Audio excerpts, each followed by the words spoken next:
नमस्कार छात्र बंधुओं, ज्ञानोदय कोचिंग सेंटर से मैं विवेक यादव आपके अपने इस एजुकेशनल प्लेटफॉर्म पे बहुत बहुत स्वागत करता हूं।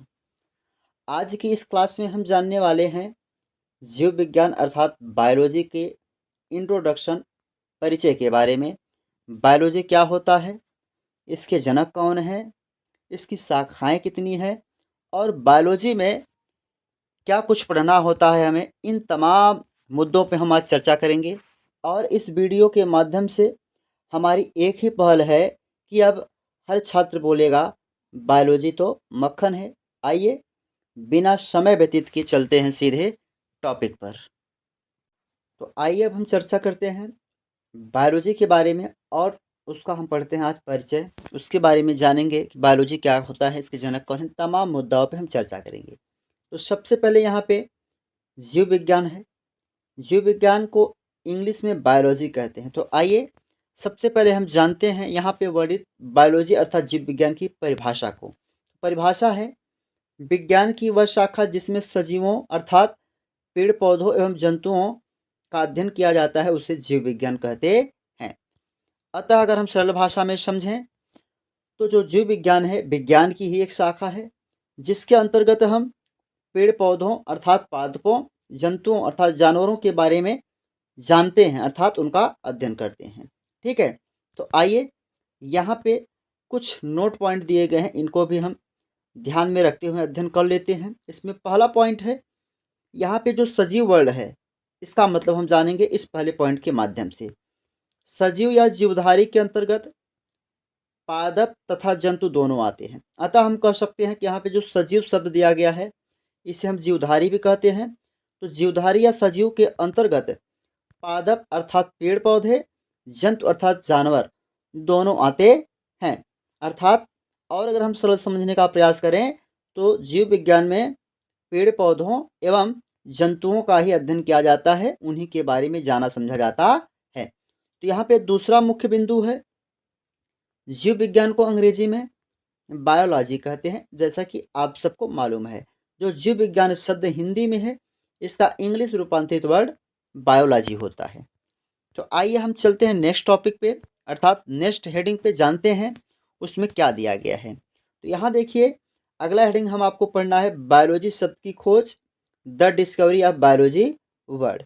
तो आइए हम जानते हैं कि बायोलॉजी शब्द की खोज कब हुई और किसने किया और कैसे किया।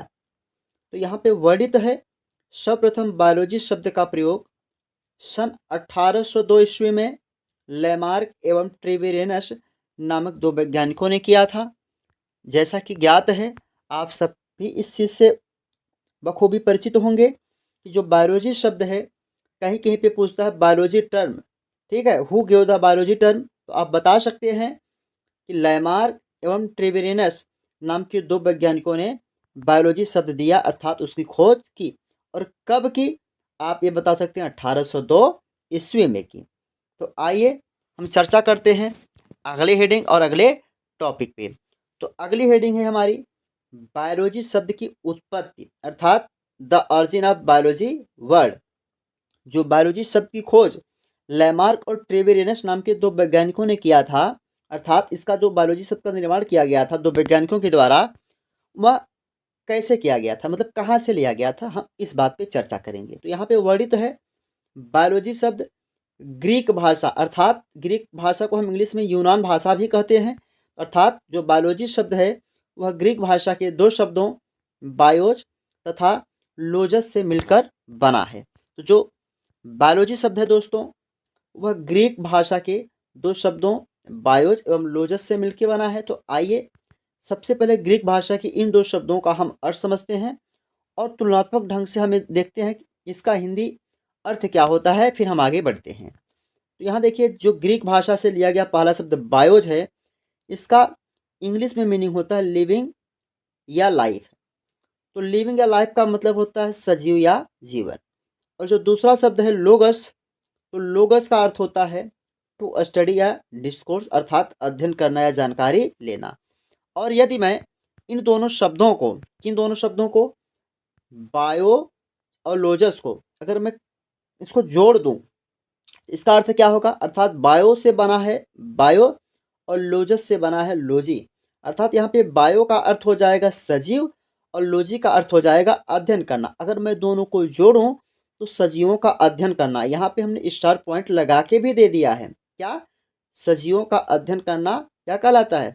बायोलॉजी कहलाता है। इतना मुझे आशा नहीं बल्कि पूर्ण विश्वास है आपको समझ में आया होगा। तो हम थोड़ा स्लाइड करके आगे बढ़ते हैं और नेक्स्ट टॉपिक पे चर्चा करते हैं। जैसा कि आप सभी को मालूम है, हमारे इस प्यारे से चैनल का नाम है ज्ञानोदय कोचिंग सेंटर।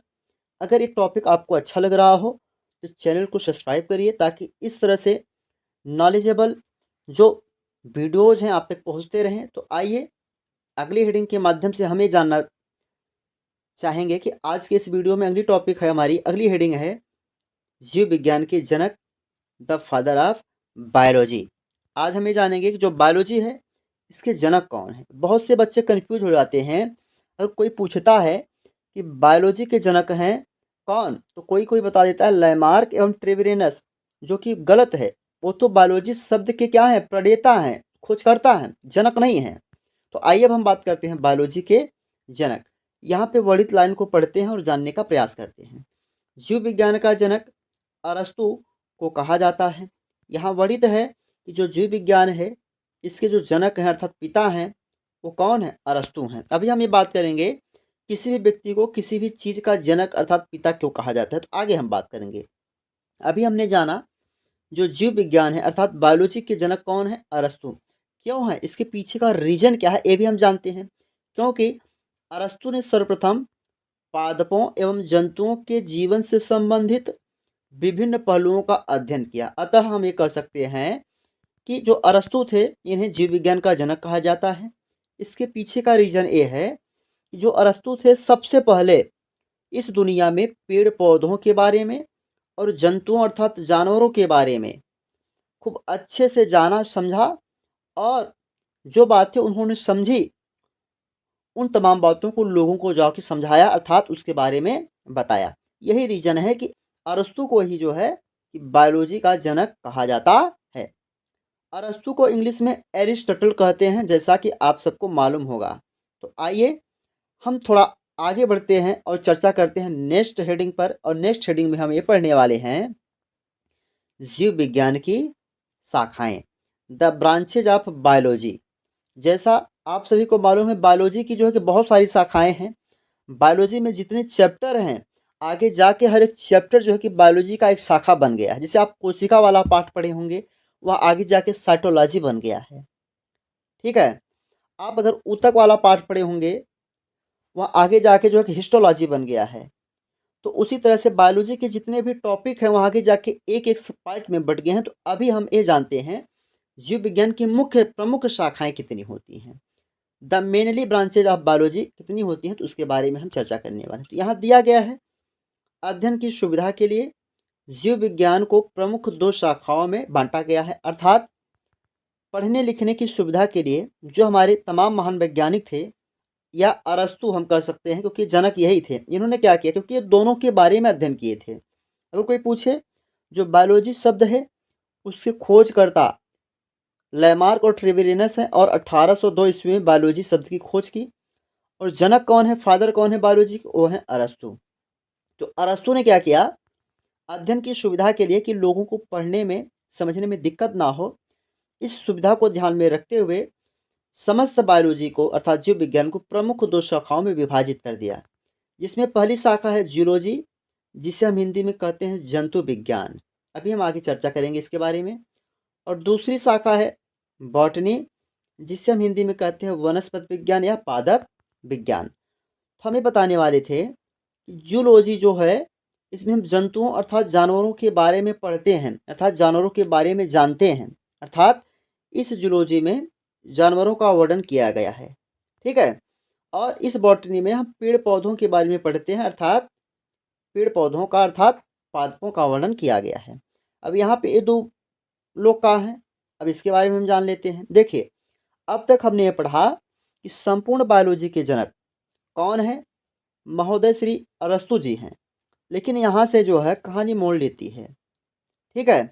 एक जाती है जंगही की तरफ, एक जात मछली शहर की तरफ है कहानी। यहाँ जो बायोलॉजी की प्रमुख दो शाखाएं बनी है ना, कौन कौन सी? जूलॉजी और बॉटनी। और यहाँ पे फिर दोनों के जनक हो जाते हैं अलग अलग। ठीक है, तो जो आपका जूलॉजी है, जूलॉजी के जनक होते हैं अरस्तु महोदय, और जो आपका बॉटनी है इसके जनक होते हैं थियोफ्रिस्टस महोदय। तो नेक्स्ट पार्ट 2 के वीडियो में हम जूलॉजी और बॉटनी के बारे में गहन अध्ययन करेंगे और ऐसे ही नोट्स के साथ हम अध्ययन करेंगे। और यदि कोई भी छात्र बंधु बायोलॉजी की नोट्स चाहता हो तो इस दिए गए नंबर पर व्हाट्सएप करें। चार्ज मात्र 30 रुपये। 30 रुपये में आपको वर्डित इस तरह से PDF बायोलॉजी के मिल जाएंगे। और यदि आपको ये वीडियो अच्छा लगा हो तो ज्ञानोदय कोचिंग सेंटर के चैनल को सब्सक्राइब करिए और वीडियो को लाइक शेयर और कमेंट करिए।